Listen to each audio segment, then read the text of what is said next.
Welcome back to episode 7 of the highs and lows on Call of Duty Modern Warfare 3. And as you can see from the title, we've officially done it. We have gotten Diamond for our first category of weapons, having started with the marksman rifles. So you'll see in the background, we've got a sped up game of each gun that we ended up using in order to get it Diamond. Not necessarily the game that we did get Diamond in it, but just one of the random games with that gun. So feel free to watch as I kind of talk through my overall thoughts on the guns. So we're starting it off here with the DM56. So just in case you guys weren't familiar, the Diamond or the Platinum challenge for the DM56 is to get 25 tactical stance kills. So if you're not sure what that is, you might have noticed it. You might have noticed it by now so far in the episode, but it's when you click down on your D-pad when you're aiming in, and it brings up this kind of canted iron sight type view. So pretty straightforward, honestly, getting 25 kills with that. So essentially, I honestly thought that this challenge would have been the worst of the four. Turns out that it was the easiest. Getting 25 kills just straight up. Granted, it was harder to get those 25 kills, but just getting a nice flat 25 kills was very easy to get. So we struggled here and there, but overall it honestly wasn't too bad. You'll see it did end up taking us about a game and a half to complete this. So the first map being a Wasteland Hardpoint, which we're seeing right now, and then the second one was on Derail, was Domination on Derail. So I mean, the fact that we were able to get it in 1.5 games on two of the larger maps in the game, considering we have automatic bloom, I would say we didn't do too bad, considering all things considered. And I will say that having the fast fire rate for this gun and the decent clip size definitely played a little bit of a factor and contributed to the overall ease with the gun. So overall, not too bad. Next up, as you guys can see on screen right now, we are now moving into the MTZ Interceptor. So that was the second gun that I decided to take on. And again, reminder for this, for the video, the challenge for this gun was to have 10 3 kill streaks with this gun. You didn't need to do it with a clip, but you just needed a 3 kill streak with this gun. So again, similar to the tac stance kills, it honestly wasn't that bad of a challenge. Getting 3 kill streaks again is pretty straightforward. Especially considering that I really did enjoy with the MTZ. I really did enjoy using it. So, I mean, right now in this game we're up 126 to 24. So we were obviously doing something right. But again, it didn't take too long. I think it ended up taking us about 2.5 games to complete this gun. So a little bit longer than the DM56. But again, if you think about it, this challenge required us to get 30 kills, and some of them needed to be on streaks, whereas the M56 required 25, and they didn't need to be on streaks. So a little bit more time was needed to complete this one, which I think is totally understandable. Again, this gun I feel like was also really easy to use in terms of getting this final challenge, just because of, again, how much I like the gun. Being able to one-tap people in the head is huge. It just takes them out of the gunfight completely, and you can just, I mean, I bet it's so frustrating to come up against, but it's really fun to use. So again, I highly recommend you guys use it and give it a shot, because again, it was a great gun. And I will admit that towards the end of using this gun, I was getting a little bit frustrated, which is not ideal considering the next gun that we're using here, as you'll see in just a second on Rust Hardpoint, is the the MCW 6.8. So this was my least favorite gun when we were going for gold, and that did not change whatsoever for the diamond challenge or the platinum challenge.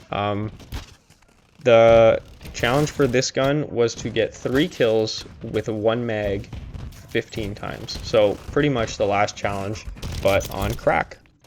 So not only did you need to get a 3 kill streak, you needed to get 3 kills with 1 mag, and then you couldn't reload, and then you also needed to do it 5 additional times on top of the last challenge. So this gun really, and this challenge, I would say, this one really did my head in. Like I said, I hated this gun the first time that I used it, and I didn't think it was possible, but I'm pretty sure I hated it more the second time around. I really did not enjoy it. Something to say is it did surprisingly only take us 3 matches to complete. This hard point on Rust being one of them. So only half a game more than the MTZ, which I'll be honest with you, kind of caught me by surprise. I really wasn't expecting it to take I guess a short a time, or I'm not too sure, but the fact that it was relatively the same length, or at least the same number of games as the MTZ was pretty surprising. One thing to point out was one of those 3 matches was on the game mode War. I didn't include that gameplay because the game just lasted too long. So if you aren't familiar with it, it was an old game mode back from World at War, I think, where you had to push up. You had to push a tank up, essentially up a map, and then there's maybe a couple objectives, but essentially in each round you play offense and defense, and then that's what's considered a full round. And I think the match lasted maybe 28 minutes or something, so even a sped up version would have been, I think, 10 minutes on its own. So I opted not to use it, but that game mode was a nightmare. It was I keep getting PTSD and flashing back to using this gun. It's such a narrow game mode. It's just a choke point. There's not a lot of routes you can take. You can't kind of play towards the outside, which I do tend to do with these marksman rifles, because I mean you can't really be running into it and taking gunfights straight on. You really kind of need to be positioning yourself around the outside of the map, and with this war game mode you really weren't able to.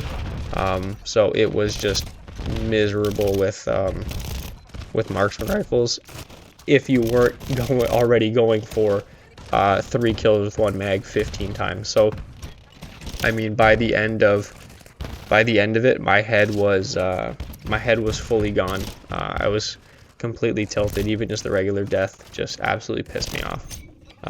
But we'll let the gameplay kind of ride out a little bit, and I'll talk a bit about the 4th and final gun for this platinum video. Is the KVD Enforcer.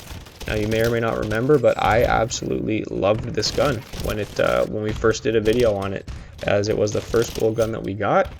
I really liked it the first time. The challenge this time around for platinum is to get 25 one-shot kills. So I mean, that you'd think would line up absolutely perfectly with our interests with that gun. Again, if you don't remember, KVD was a 1-shot headshot, which was absolutely beautiful. And it really was a blast to use the first time. Turn of events this time, I did not enjoy it as much as the first time around. I really did not enjoy it. Keep in mind that was probably more to do with the situation than the gun itself. The gun was still capable of getting those one-tap headshots. I was still playing the outside, as you can see there. But I mean, at this point, we're playing late into the night. I'm tired. I've just dealt with I just finished dealing with the MCW 6.8. So yeah, so it was a little bit of everything, I think, that kind of contributed to it. The challenge itself, maybe having to go for the headshots as opposed to just standard kills, but again, that's what challenges are for. It ended up taking us, or me, I guess, 3.5 games to complete this one. So surprisingly, if you would have asked me after that first episode, this one was my favorite gun, but it ended up taking us the longest amount of time. So towards the end, you know, shot was off. We were frustrated. We were playing against really sweaty players.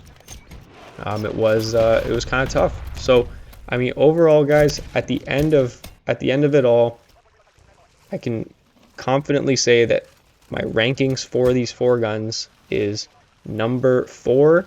You guys, no surprise, MCW 6.8 was the worst marksman rifle by far, followed up by the DM56 in 3rd, the KVD in 2nd, which makes the MTZ Interceptor my favorite gun overall out of the marksman rifles. So I hope you guys enjoyed the video. As you can see, the final diamond camo as we go through videos, but I hope you guys enjoy. Don't forget to hit that like button, that subscribe, leave a comment. I really appreciate it, and I hope you guys have a good one. We'll see you in the next one. Peace.